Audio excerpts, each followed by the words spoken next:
Good job there. Good evening. Welcome to the evening news. I'm your host for tonight, Catboy Kunhua. In the news, due to much lower pollution levels caused by people staying at home during the pandemic, for the first time in many years, people can look up and see the Universal Studio logo up in the sky. Now, the best way to view the logo, which can be seen in Hollywood, is right above the studio itself on the corner of Lancashire Boulevard and the Hollywood Freeway. I must warn you, if you go to Hollywood to view the logo and the sight of it gives you a tingly feeling down your spine, it's probably because a homeless person just vomited down the back of your shirt. Now, the United Kingdom tabloid The Sun has reported there is outrage all across Canada as anti-lockdown conspiracy theorists ignore coronavirus fears to stage public protests in Vancouver. Outrage all across Canada. Except I never heard of this. I'm Canadian. Never heard of this. This story was completely skipped by all major Canadian news networks, CBC, City TV, CTV, Global TV. No one had it, right? So I did a little digging myself, and I found out the rally was organized by this man right here. His name's Dan Dix. Dix runs a publication. Yeah, I know, Dix. I'm not making that up, by the way. That's a real name. Dix runs a publication called Press for Truth. It's a religious newspaper that endorses anti-vax theories and blames the current state of affairs on 5G networks and Bill Gates. They also, but get a load of this. They also receive a great deal of their ad revenue from firms associated with ding, ding, ding, Russian troll farms. Big surprise there.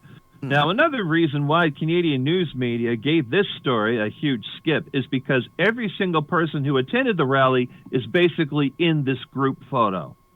That's it. That's it. And I should mention that The Sun is a conservative tabloid owned by Rupert Murdoch and is known for publishing sensationalist stories and repeatedly makes baseless accusations.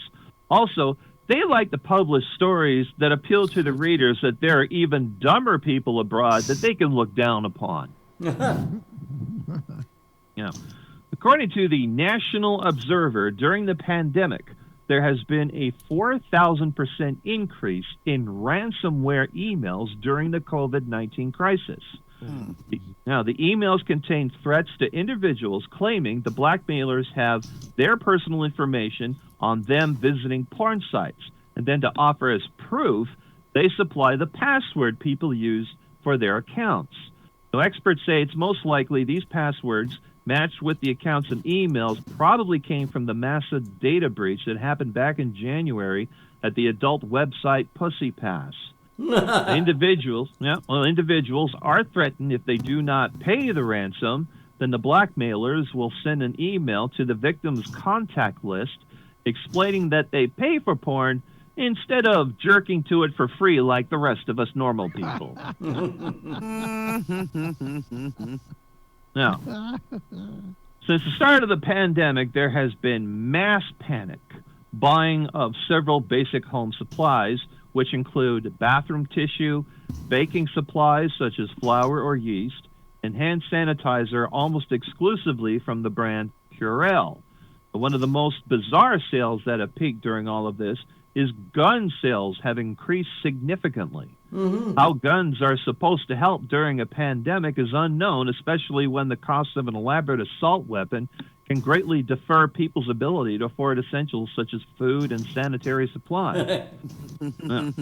But one gun advocacy group did try to explain this by saying, one thing that's almost as good as getting your own supplies is getting a bunch of guns and then taking those supplies from your neighbors. Now, a Virginia pastor, Bishop Gerald O. Glenn, repeatedly made the news during March by openly defying warnings about the dangers of religious gatherings during the pandemic. He was quoted as saying he vowed to fill the pews and keep preaching until he was either put in jail or put in the hospital. Well, last weekend, he was put in the ground because he's dead from the coronavirus. Oh, boy. Yeah. Now, despite this tragedy, many pastors across the United States remain defiant, such as evangelical megachurches openly holding services in danger of spreading the pandemic. They justify their actions, saying their way is the only way that one can meet Jesus, especially if you wish to do so sooner rather than later. And last, we have some Easter news. Jesus has risen from the tomb last Sunday, and Governor Cuomo promptly ordered him right back in there. Get back in there.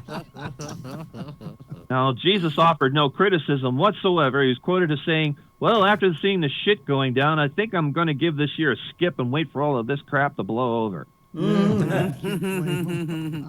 The only complaining Jesus did was that he still needs the tomb's Wi-Fi password.